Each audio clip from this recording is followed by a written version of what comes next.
3월 3일 법률방송 로투데이 시작하겠습니다. 코로나 시대여서 요즘은 웬만한 토론회는 다 온라인으로 하는데 오늘 대한변협과 더불어민주당 백혜련 의원 주최로 의미 있는 온라인 토론회가 열렸습니다.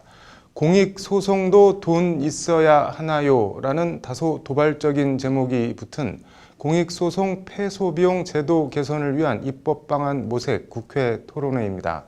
어떤 말들이 나왔는지 왕성민 기자가 토론회를 취재했습니다.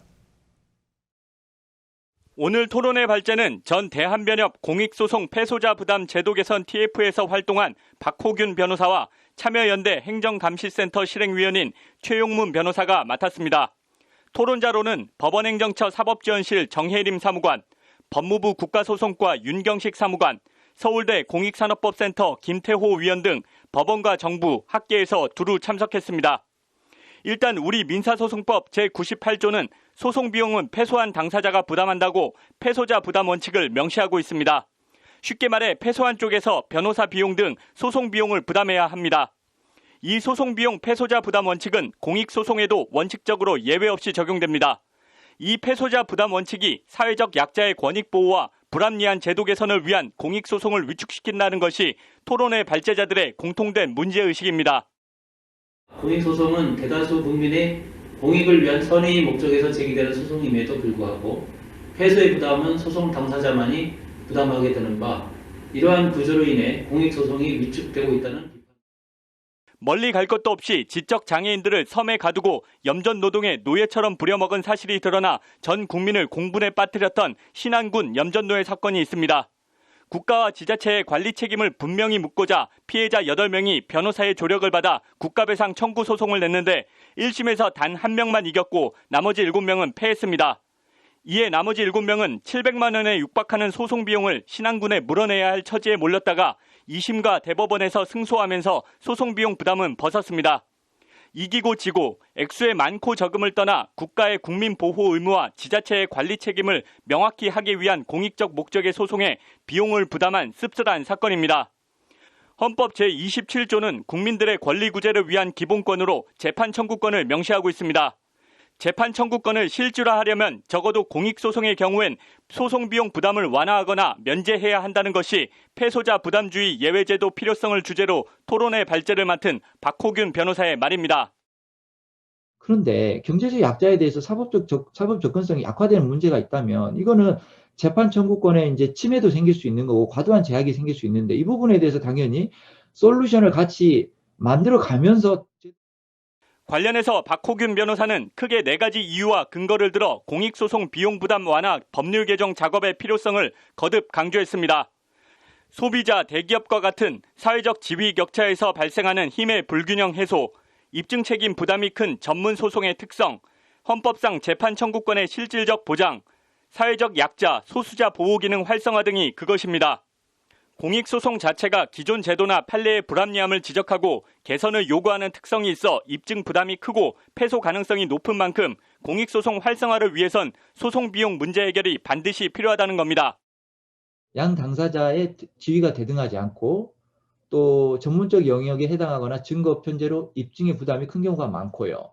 공익소송은 현 시점에서 법령이나 법원의 판결의 문제점을 지적하고 전향적 개선을 촉구하는 경우가 많아서 소송 비용 제도 개선을 위한 법률 개정 방안을 주제로 두 번째 발제를 맡은 최용문 변호사는 소송 비용 결정과 집행, 2단계의 법 개정이 필요하다고 지적했습니다. 먼저 법원이 소송 비용액 확정 결정을 할 때 공익소송 등에 대한 예외 사유를 고려해야 한다는 취지를 민사소송법에 명시하는 게 첫 번째 단계입니다. 다음 단계는 국가를 당사자로 하는 소송에 관한 법률을 개정해 국가가 소송 비용을 강제 집행하기 전에 공익소송 등에 대한 예외 사유를 다시 고려하라는 내용을 삽입하는 겁니다. 이를 통해 법원이 소송 비용을 확정했다 하더라도 국가가 그 집행을 완화하거나 면제하는 방식으로 실질적으로 공익소송에 대한 비용 부담을 덜어주는 겁니다. 최용문 변호사는 특히 공공기관을 상대로 하는 정보공개 청구 소송은 국민의 알 권리와 행정의 투명성 감시를 위해 최우선적으로 소송 비용을 면제해 줄 필요가 있다고 목소리를 높였습니다. 특히 이제 시민사회단체가 그 행정의 투명성 감시와 국민의 알 권리 보장 차원에서 이런 정보 공개를 많이 하고 있는데요. 이 정보 공개에 관한 소송에서 패소할 경우에 이게 소가가 5천만 원이기 때문에 현재로서는 신급당 440만 원 정도까지. 반면 일단 패소자 부담 원칙이 훼손되면 소송이 남발될 것이란 우려 섞인 반론도 제기됐습니다. 패소자 부담 원칙에 예외를 둔다 하더라도 어디까지를 공익소송으로 인정해야 하는지 그 개념과 정의도 아직 불명확하다는 지적입니다. 그 종류가 매우 다양할 뿐만 아니라 담배 소송 같은 것이 과연 공익소송인가 아닌가에 대해서 논란이 있는 등 개념이 굉장히 불명확하여 이를 하나의 소송법 형식으로 규율할 수 있을지 의문입니다. 나아가 공익소송이라는 이름으로 소가 남발될 경우 정부 정책이나 제도 문제가 모두 사법부로 넘어오는 정치의 사법화, 정책의 사법화, 결과적으로는 사법의 정치화 현상이 심화될 수도 있다는 겁니다. 환경 분야나 노동 분야, 교육 분야, 더 나아가서 식품 안전, 사회복지, 탈북자 인권, 여성단체 등 정말 다양한 공익소송이 있습니다. 이렇게 피해 당사자의 특정이 쉬운 것과 어려운 것이 공익소송이라는 것에 혼재되어 있고요. 앞서 법무부 법무검찰개혁위원회는 지난해 2월 국가송무제도 개선 차원에서 공익소송 패소 당사자의 소송 비용을 필요적으로 감면하는 규정을 마련하라고 권고한 바 있습니다. 오늘 토론회를 공동 주최한 국회 법사위 백혜련 의원은 오늘 논의를 바탕으로 21대 국회에서 공익소송 활성화를 위한 실질적인 입법이 이루어질 수 있도록 최선을 다할 것이라고 밝혔습니다. 공익소송과 소송 남발의 우려 사이에서 합의점을 도출해 실제 법 개정으로 이어질 수 있을지 주목됩니다. 법률방송 왕성민입니다. 네, 온라인에서 이른바 KTX 햄버거녀를 두고 시끌시끌합니다. 윤수경 변호사의 이슈 속 법과 생활에서 자세하게 알아보겠습니다. 윤 변호사님, KTX 햄버거녀 이게 뭔가요? 네, 이 사건이 처음 알려진 것은 지난달 28일에 네. 온라인 커뮤니티 보배드림에 네. 게재된 KTX 무개념 햄버거 진상녀라는 제목의 글 때문입니다. 네. 그 내용을 보면은 네. 이제 KTX 안에서 네. 신종 코로나 바이러스 방역 수칙을 어기고 네. 햄버거를 먹은 승객이 다른 승객으로부터 제지를 받자 행패를 부렸다라는 주장이 제기됐다고 합니다. 네.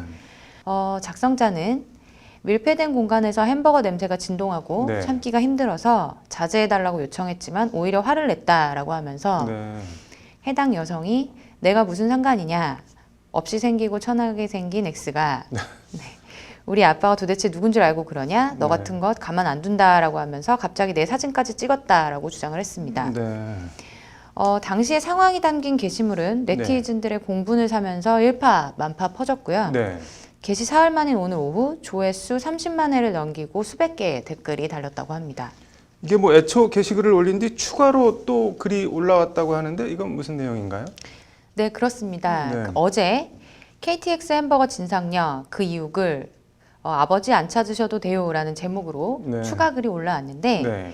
현재 그 아버지 안 찾으셔도 돼요라는 제목은 사라지고 수정된 상태라고 합니다. 네. 그 무리를 일으켰던 여성은 네. 연속적인 미팅을 끝으로 너무 허기가 져 있었고 네. 신경도 굉장히 예민하게 날카로워져 있었던 게 사실이라고 하면서 네.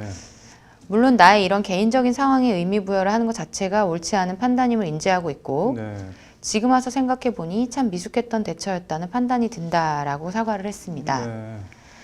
이어서 이 여성은 예민한 시국에 방역 준수를 정확히 지키지 못한 점에 정말 죄송하다는 말씀 먼저 드리고 싶고 네. 1차적으로 크게 반성하고 있다라고 거듭 사과를 했습니다. 네. 뭐 옳지 않은 판단임을 인지하고 있다. 참 미숙했던 대처였다는 판단이 든다. 약간 뭐 누가 써줬는지 남 얘기하듯 보이기도 하는데 이게 아무튼 코레일이 해당 여성을 고발한다고요? 네, 그 코레일은 감염병 예방법 혐의로 네. 고발 여부를 검토 중인 것으로 알려졌습니다. 네. 이렇게 방역 수칙을 위반하면 감염병 예방법에 따라서 10만 원의 과태료가 부과가 될 수가 네. 있습니다. 이에 대해서 코레일 측은 감염병 예방법에 따라 고발할 수 있는지 네. 내부적으로 검토하고 있다라고 입장을 밝힌 상황입니다. 네. 대중교통에서 이렇게 방역 수칙을 지켜달라는 승무원 등의 지시를 거부하면은 강제 하차 등의 조치 또한 내려질 네. 수가 있습니다. 뭐 게시글을 올린 여성은 뭐 분위기를 보니까 고소를 할 것 같질 않는데 이게 모욕죄가 성립을 할 수가 있나요? 네, 먼저 그 모욕죄의 경우에는 네. 공연성, 피해자의 특정성, 그리고 네. 모욕성이 요구가 됩니다. 네. 그 중에서 이제 공연성이란 네. 불특정 다수 또는 다수인이 모욕행위를 인식할 수 있는 상황을 의미를 합니다. 네. 문자 메시지나 일제일 채팅 등의 이제 상대방 이외에 네. 다른 사람이 알 수 없는 경우라면 공연성이 부정이 되게 됩니다. 네. 그리고는 이제 피해자가 특정되어야 하고 네. 마지막으로 모욕성이 있어야 되는데 네. 모욕성이라는 것은 피해자의 사회적 평가를 절하시킬 정도의 경멸적인 표현을 하는 행위를 의미를 합니다. 네. 본 사안의 경우에도 네. 실제 모욕적인 표현이 오고 갔는지 네. 그리고 공연성이 인정될 수 있는지 구체적인 상황을 살펴볼 필요가 있을 것 같습니다. 이번 논란의 경우는 열차 안에서 공개적으로 모욕적인 발언을 한 거 아닌가요? 네, 그 앞서 언급했던 네. 그 경멸성, 공연성 등이 인정되는지 살펴봐야 되긴 네. 하겠지만 그 열차 안이라는 점, 피해자가 특정 여성이라는 점, 네. 뭐 천하게 생겼다 등의 표현을 한 것을 감안하면 네. 다른 사람들이 들을 수 있었다라면 모욕죄가 성립할 수 있을 것 같습니다. 네. 공연하게 사람을 모욕한 것으로 인정되어서 네. 모욕죄가 성립이 되면 네. 우리 형법 제311조에 따라서 네. 1년 이하의 징역이나 금고 또는 네. 200만 원 이하의 벌금에 처해질 수가 있습니다. 네. 고소와 처벌 여부를 떠나서 네. 코로나 팬데믹으로 온 국민들이 쉽지 않은 시간을 보내고 있는데요. 네. 이럴 때일수록 서로를 배려하는 네. 마음과 행동이 필요한 것 같습니다. 아무튼 세상에 참 특이한 사람이 많은 것 같습니다. 오늘 잘 들었습니다.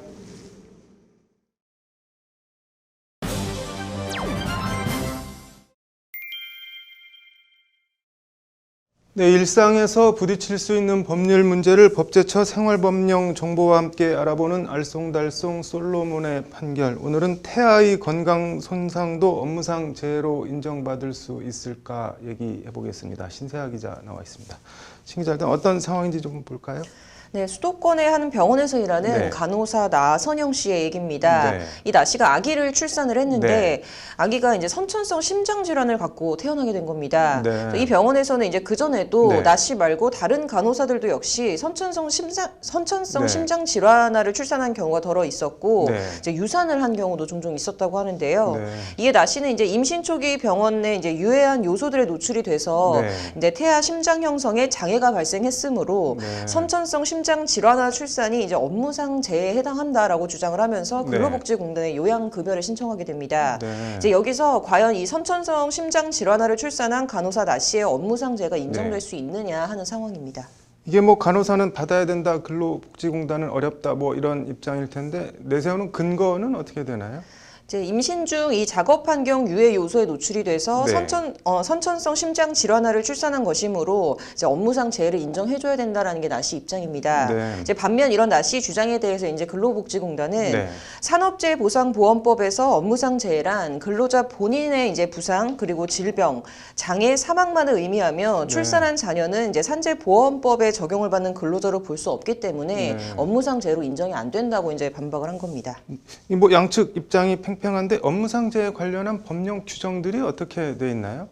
일단 산업재해보상보험법 제5조 제1호는 네. 업무상의 재해란 업무상 사유에 따른 근로자의 부상, 질병, 장애 또는 사망을 말한다고 업무상 재해를 정의하고 있습니다. 네. 같은 법 제40조 1항에서는 요양급여는 근로자가 업무상의 사유로 부상을 당하거나 질병에 걸린 경우에 그 근로자에게 지급한다라고 명시되어 있는데요. 네. 이제 또 제88조 수급권의 보호 조항에서는 근로자의 보험급여를 받을 권리는 퇴직해도 소멸되지 아니한다고 되어 있는데 이제 네. 이 정도가 좀 사건 관련해서 적용 가능한 법 규정들이라고 보시면 됩니다. 네. 근데 이 사안은 이제 임신한 여성 근로자 업무에 기인한 이제 네. 태아의 건강 손상 네. 또는 출산하의 선천성 질환이 산업재해보상보험법 제5조 1호의 업무상 재해에 해당하는지 네. 여부가 이제 핵심 쟁점이 됐습니다. 이게 법조항 자체는 근로자의 질병 이렇게 돼 있는데 뭐 태아의 건강 손상도 업무상 재해가 인정되는 건가요? 어떤 건가요? 일단은 그 결론부터 말씀드리면 네. 이 업무상 재해가 인정이 된다라는 게 대법원 판결입니다. 네. 산재보험제도와 요양급여제도의 취지, 성격 및 그 내용 등을 종합하면 네. 산업재해보상보험법의 해석상 이제 임신한 여성 근로자에게 그 업무에 기인하여 발생한 태아의 건강 손상은 여성 근로자의 노동 능력에 미치는 영향 정도와 관계없이 산재보험법 제5조 제1호에서 정한 근로자의 업무상 재해에 포함된다라는 게 대법원 판결인데요. 네. 임신한 여성 근로자에게 그 업무에 기인하여 모체의 일부인 태아의 건강이 손상되는 업무상재해가 발생해 산업재해보상보험법에 따른 요양급여 수급 관계가 성립하게 됐다면 이후 출산으로 모체와 단일체를 이루던 태아가 분리됐다고 하더라도 이미 성립한 이 요양급여 수급 관계가 소멸된다고 볼 것은 아니다라고 대법원은 판시했습니다. 네.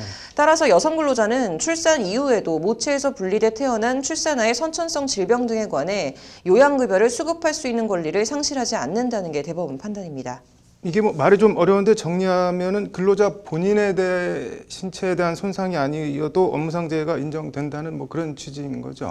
네, 그렇습니다. 그래서 법제처는 여성 근로자는 이제 열악한 근무 환경의 영향으로 네. 태아에게 이런 선천성 질환 등의 질병이 생긴 경우 네. 업무상 재해가 인정이 네. 돼서 산재 보상을 받을 수 있다라고 설명을 했습니다. 네. 그리고 이제 임신 중 작업 환경으로 인해 발생한 이 태아의 건강 손상은 업무상 재해에 포함이 되고 이제 이 같은 사실은 네. 출산 후에도 인정이 된다고 보아야 할 것이라고 덧붙였습니다. 이 뭐 태아가 숨지거나 사산한 경우는 어떻게 되나요?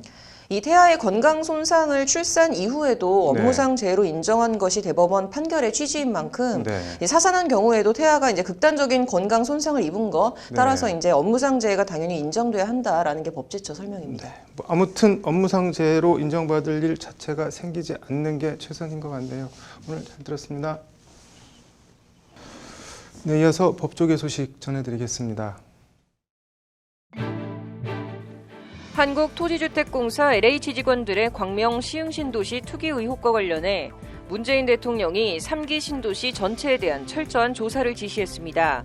문 대통령은 국토교통부, LH, 관계 공공기관 근무자 및 가족 등에 대한 토지거래 전수조사를 빈틈없이 실시하라고 지시했습니다. 윤석열 검찰총장이 중수청 설치 추진에 대해 검찰 수사권 완전 박탈은 부패를 완전히 판치게 하는 부패의 완판이라며 이틀 연속 강도 높은 비판을 이어갔습니다.